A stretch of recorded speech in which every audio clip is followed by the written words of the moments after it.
আমরা তো নাইকো দুর্নীতির কথা জানি। হাসিনা এবং খালেদা দুইজনই কিন্তু সেই দুর্নীতির দায়ে অভিযুক্ত ছিল। হাসিনা ক্ষমতায় এসে তার মামলা প্রত্যাহার করে নিয়েছিল, খালেদা জিয়ার মামলা এখনো পর্যন্ত সেটা প্রত্যাহার হয়নি, আছে, চলতেছে সেগুলো আদালত।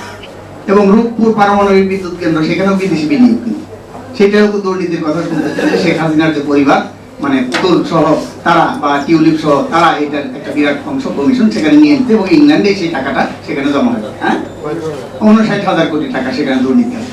তাহলে এই যে গোপনীয়তার সাথে এই যে চুক্তি করলেন, এই চুক্তির কমিশনটা কে পেয়েছেন? ইউনূস সাহেব পেয়েছেন, আশিক চৌধুরী পেয়েছেন, লুৎফর সিদ্দিকী পেয়েছেন, না কারা পেয়েছেন এবং কোথায় জমা করছেন? এগুলো বাংলাদেশের মানুষের সামনে সেই যে হিসাব, সেই হিসাবটা এখানে দিতে হবে। এক, আর তো বলছেন যে new marine container terminal, Yunus সরকার কিন্তু কোনো আইন মানে না, আইনের কোনো তোয়াক্কাই করে না।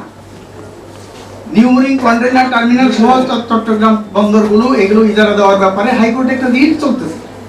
সেই রিট চলাকালীন সময়ে তার যে ইজারা চুক্তির যে কার্যক্রম, সেই কার্যক্রমগুলো সে পরিচালনা করে। চিন্তা করে দেখেন, আইন আছে কোনো? আইনের কোনো তোয়াক্কা করে? বৃদ্ধাঙ্গুলি দেখাচ্ছে এই আইনকে, আইন আদালত থেকে। কাজে তার কাছে এখানে গণতন্ত্র, গণতান্ত্রিক আইনের শাসন, দেশের স্বার্থ, জাতীয় স্বাধীনতা, সার্বভৌমত্ব, এটা তো কল্পনা করা যায় না, আশা করা যায় না। সেই জন্যই আমরা বলতেছি যে এখানে এই যে ডিপি ওয়ার্ল্ডের কথা বলতেছেন, জিবুতি 500 কোটি টাকা তাকে ক্ষতিপূরণ দিতে হবে। এবং এই জিবুতি দেখেন, মার্কিন যুক্তরাষ্ট্রের 6টা টার্মিনাল এই জিবুতি ডিপি ওয়ার্ল্ডকে দেওয়ার কথা ছিল, জাতীয় নিরাপত্তার কথা বলে তাদের সাথে সেই চুক্তি সেটা বাতিল করে দিয়েছে, চুক্তি করে না। বাংলাদেশের তো সেলিম ভাই তো বললেন যে ব্যবসায়ীরা চ্যালেঞ্জ তারাই নিতে চায় এই টাকা দিয়ে, এটা করতে পারে, কিন্তু তারপরেও কেন এই বিদেশি কোম্পানিকে আনলো? শ্রীলঙ্কার হাম্বান্টনা বন্দর, চীনের যে কোম্পানি সেখানে সেটা করছে, সেটা দিয়ে কিভাবে সেখানে তারা ক্ষতিগ্রস্ত হচ্ছে, এবং সেখানে যে ওই সাগরে সেখানে যুদ্ধ দেওয়া হচ্ছে, সেখানে এই অঞ্চলকে তারা এখানে করতেছে। তার মানে ভূরাজনৈতিক বিষয়টা এখানে খুবই গুরুত্বপূর্ণ। চট্টগ্রাম বন্দর, আমার যে করিডোর দেওয়ার আলোচনা, ডিফেন্স ইকোনমিক জোন সেটা করার, অস্ত্র কারখানা করার পরিকল্পনা, এবং স্টারলিংক আকাশ স্যাটেলাইট দিয়ে দিছে যে স্টারলিংকে, এগুলোর মাধ্যমে আমাদের যে জাতীয় স্বাধীনতা, সার্বভৌমত্ব, নিরাপত্তা চরম হুমকির মধ্যে ফেলে দিচ্ছে এই অন্তর্বর্তীকালীন সরকার। এই অন্তর্বর্তীকালীন সরকারের কোনো কার্যক্রম দেশের স্বার্থে এবং জাতীয় স্বার্থে হচ্ছে না। এই জন্য একটা কথা আমরা এখানে বলতে চাই যে এই সরকার ফরজ কাজের দিকে মনোযোগ না দিয়ে নফল কাজের দিকে বেশি মনোযোগ দিচ্ছে। এই সরকার তার থেকে বিরত থাকার জন্য আমরা এখানে এই সরকারকে আহ্বান জানাই।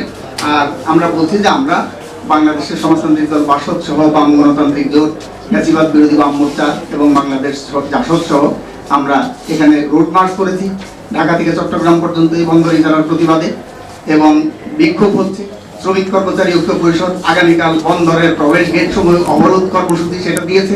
আমরা আমাদের দল এবং জোটের পক্ষ থেকে সেই কর্মসূচির প্রতি আমরা সর্বাত্মক সমর্থন ব্যক্ত করেছি, এবং শুধু সমর্থক না, সক্রিয় অংশগ্রহণ করে সেই অবরোধ সফল করার জন্য আমরা দেশবাসীর কাছে আহ্বান জানিয়েছি। আজকের এই সমাবেশ থেকেও সেটা আমরা আহ্বান জানাই।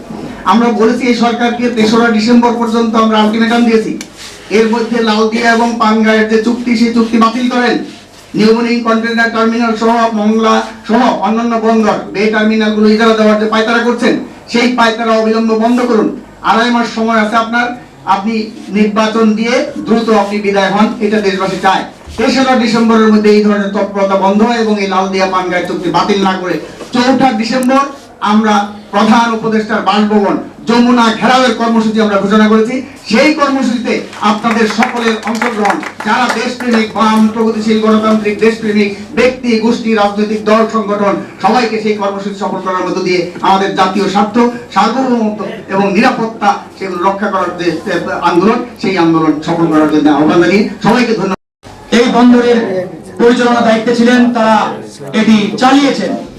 তাহলে আজ হঠাৎ করে কি এমন হলো যে বিদেশি কোম্পানির হাতে দেওয়ার জন্য ট্রেনিং দিয়ে, প্রশিক্ষণ দিয়ে ডেভেলপ করেন, এগুলোকে উন্নত করেন, কিভাবে আরো কর্মদক্ষ করা যায় সেই বিষয়ে সরকার উদ্যোগ নিতে পারতেন, পদক্ষেপ নিতে পারতেন। তারা কিন্তু নেন নাই, বরং তারা কি করেছেন, খোলা কিছু যুক্তি এনে তুলে দিয়েছেন অন্যদের হাতে। তো এই যে সামগ্রিক পরিস্থিতি, আমার কাছে আসলে এই পরিস্থিতিগুলো একটার সাথে আরেকটা কোরিলেটেড মনে হচ্ছে। উদ্দেশ্য একটাই, আগামী ত্রয়োদশ জাতীয় নির্বাচন যেহেতু একবারই সন্নিকটে, প্রধান উপদেষ্টার ঘোষিত যে রোডম্যাপ, এই রোডম্যাপ অনুযায়ী আগামী ফেব্রুয়ারির প্রথমার্ধে জাতীয় নির্বাচন হওয়ার কথা।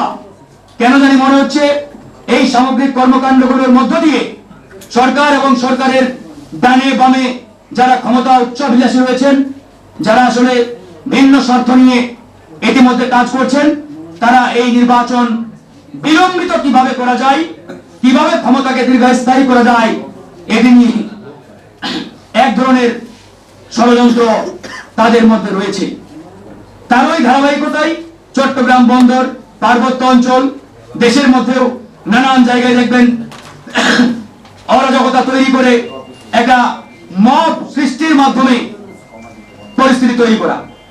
তো এভাবেই মূলত তারা তাদের যে অশুভ স্বার্থ, অশুভ চিন্তা, এটা বাস্তবায়নের দিকে এগিয়ে যাচ্ছে বলে আমার কাছে মনে হচ্ছে। কবির হাসান সহ আমাদের নেতৃবৃন্দ যারা আছেন, ডক্টর আবুল ইউসুফ সেলিম, আমি তাদেরকে শুভেচ্ছা জানাই। আমি উদ্বোধনীতে আমার কিছু কথা বলেছি, এখন এর সঙ্গে যে কথাটা যুক্ত করতে চাই, আমাদের কন্টেইনার টার্মিনাল নিয়ে সরকার যে সিদ্ধান্তটা নিয়েছে চুপিসারে, অতি গোপনীয়তার সাথে এবং খুবই দ্রুত গতিতে, এটা সন্দেহ তৈরি করেছে। অন্য কোন চুক্তি বাংলাদেশে, এত গুরুত্বপূর্ণ কোন জাতীয় চুক্তি এত স্বল্প সময়ে এত দ্রুত গতিতে স্বাক্ষর হয়েছে কিনা এটা নিয়ে সন্দেহ আছে। আর সরকারের এই সিদ্ধান্তটা আমাদের আলোচকদের আলোচনা এবং আমাদের এই পর্যন্ত তথ্য উপাত্ত, আমাদের যে অবস্থান আমরা দেখছি, এটা কোনো অর্থনৈতিক বিবেচনা থেকে সিদ্ধান্তটা নেওয়া হয়নি, বাণিজ্যিক কোনো বিবেচনা থেকে সিদ্ধান্ত নেওয়া হয়নি, প্রধানত একটা রাজনৈতিক বিবেচনা থেকে এই সিদ্ধান্ত নেওয়া হয়েছে। কারণ যদি অর্থনৈতিক বিবেচনার প্রশ্ন উঠত, আমাদের আলোচকরা নেতৃবৃন্দরা এখানে পরিষ্কার করে আরো ব্যবস্থাপনার উন্নয়ন বলি, দক্ষতা বলি, অথবা নতুন কোনো যদি টার্মিনাল কন্টেইনার পোর্ট তৈরি করতে হয়, তার জন্য আমাদের সরকারের উদ্যোগী যথেষ্ট, রাষ্ট্রীয় প্রতিষ্ঠানকে শক্তিশালী করে এটা আমরা করতে পারি।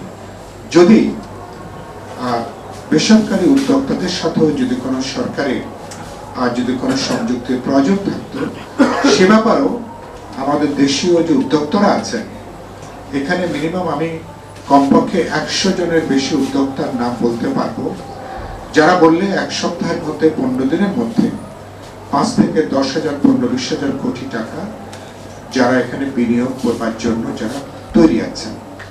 তো সুতরাং সরকার সে পথে সরকার হাঁটেনি। তার মানে বলা হচ্ছে দৃশ্যত যে এটা একটা আর্থিক বিবেচনা, বাণিজ্যিক বিবেচনা, বাংলাদেশ লাভবান হবে। কিন্তু দেখা যাচ্ছে বাংলাদেশ যেটুকু লাভবান হবে তার চেয়ে অনেক গুণ বিদেশি কোম্পানি যাদের চুক্তি করা হয়েছে তারা হাতিয়ে নেবেন তারা। আর আমরা এই জায়গা থেকে আমরা বলেছি যে প্রথমত এটা দিয়েছে আমরা জানি না, বন্দর ব্যবস্থাপনা অথবা টার্মিনাল কন্টেইনার পোর্টগুলো এদের হাতে গেলে, যেখানে নেতৃবৃন্দরা এখানে উদ্বেগ প্রকাশ করেছেন যে বন্দরের সাথে আমাদের স্বাধীনতা, সার্বভৌমত্ব, জাতীয় নিরাপত্তার প্রশ্ন যেখানে যুক্ত, এবং এই বন্দর স্বীকারের জন্য কোনোভাবে জাতীয় নিরাপত্তাটা বিবেচনা করেও কোনো বিদেশি কোম্পানির কাছে লিজ দেওয়ার কোনো সুযোগ, কোনো অবকাশ নেই। আপনারা সবাই জানেন বাংলাদেশ সাম্রাজ্যবাদী পরাশক্তি, আধিপত্যবাদী শক্তিটা লীলা ক্ষেত্রে বাংলাদেশ পর্যবেসিত হয়েছে। আমাদের হিল ট্র্যাক্স নিয়ে সংকট যাচ্ছে, নানা ধরনের সশস্ত্র গ্রুপগুলোকে মদত দেওয়া হচ্ছে, অথচ ওখানকার জনগণের উপরে দমন নিপীড়ন একই সাথে চলছে। আমাদের রোহিঙ্গা নিয়ে বিরাট একটা সংকট তৈরি হয়েছে।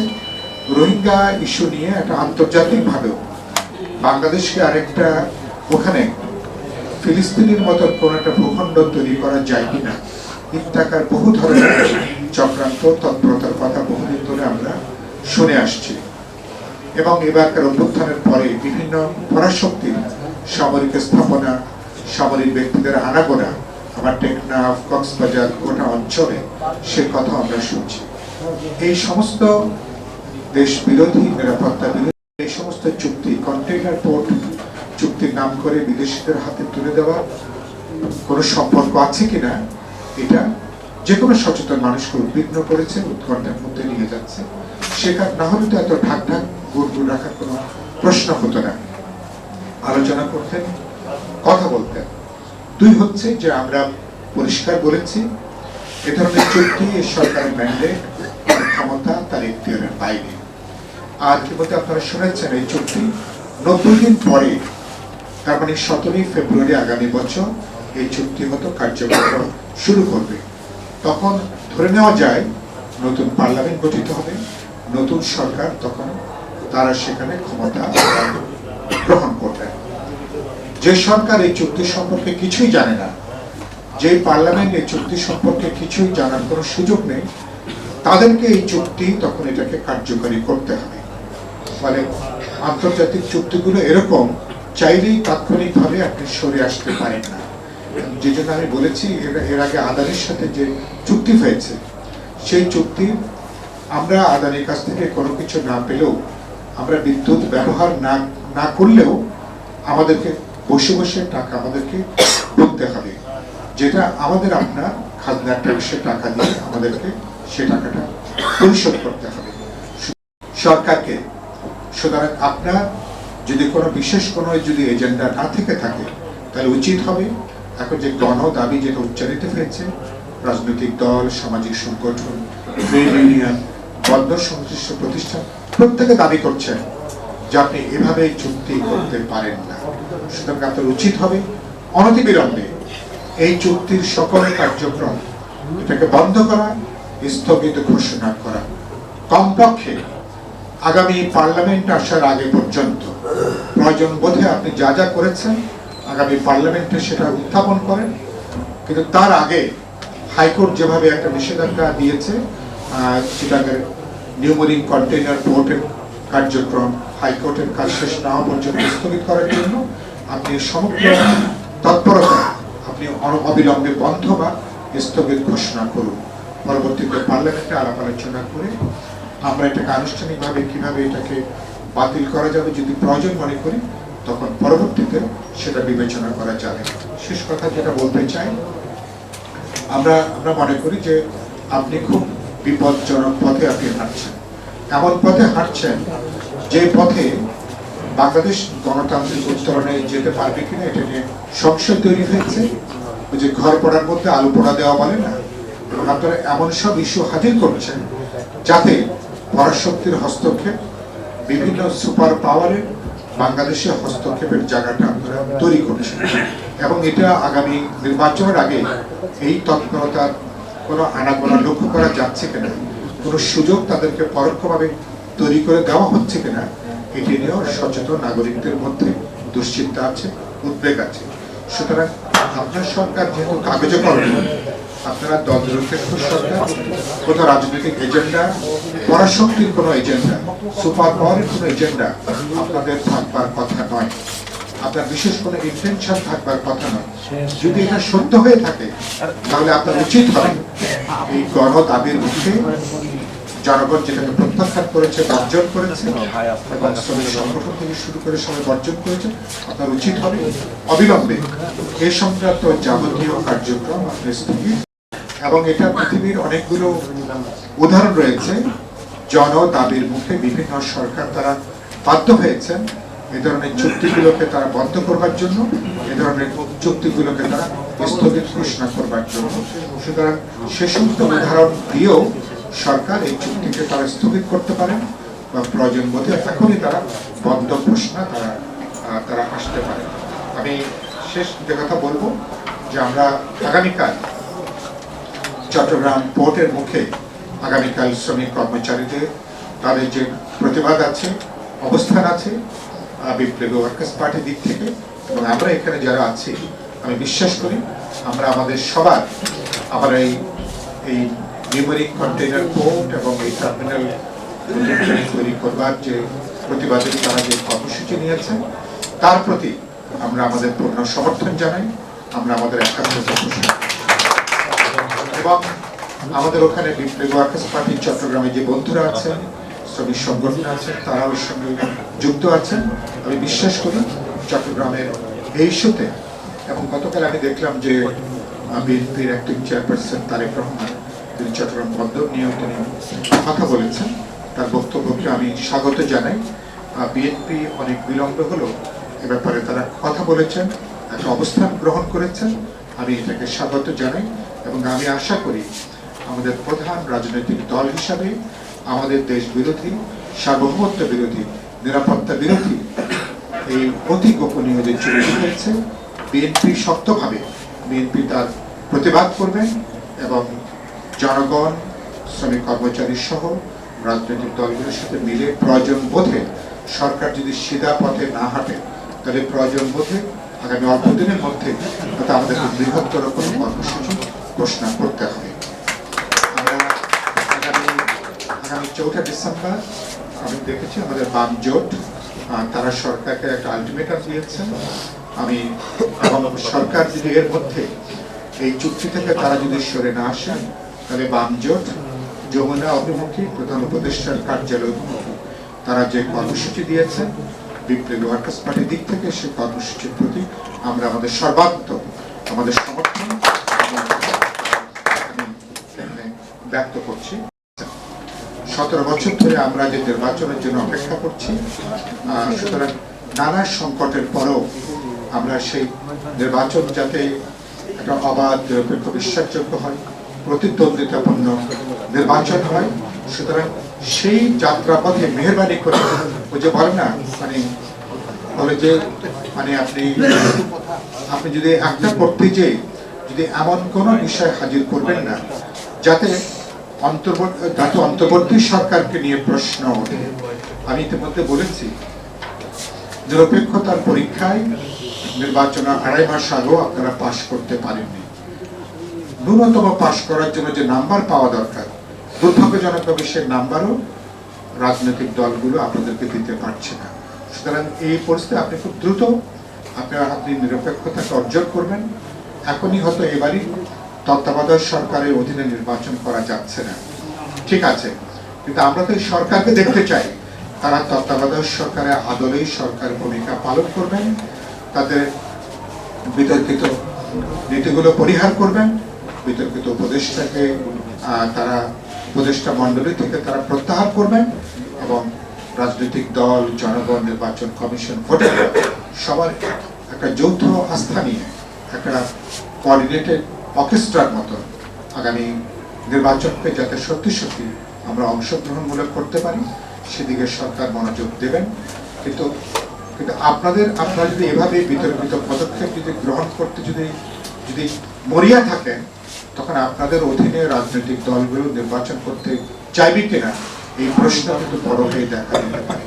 আমি আশা করি অত দূর যাওয়ার দরকার হবে না, আপনাদের শুভবুদ্ধির উদয় হবে এবং আপনারা সোজা পথে হাঁটবেন এবং সব অসংখ্য বিতর্কের পরও ফেব্রুয়ারিতে গণভোট, জাতীয় নির্বাচন করে যদি আপনারা বেরিয়ে যেতে পারেন নানা সমালোচনার পরও এরপরে আপনাদের সরকারকে নিশ্চয়ই আমরা ধন্যবাদ জানাবো। এ কথা বলে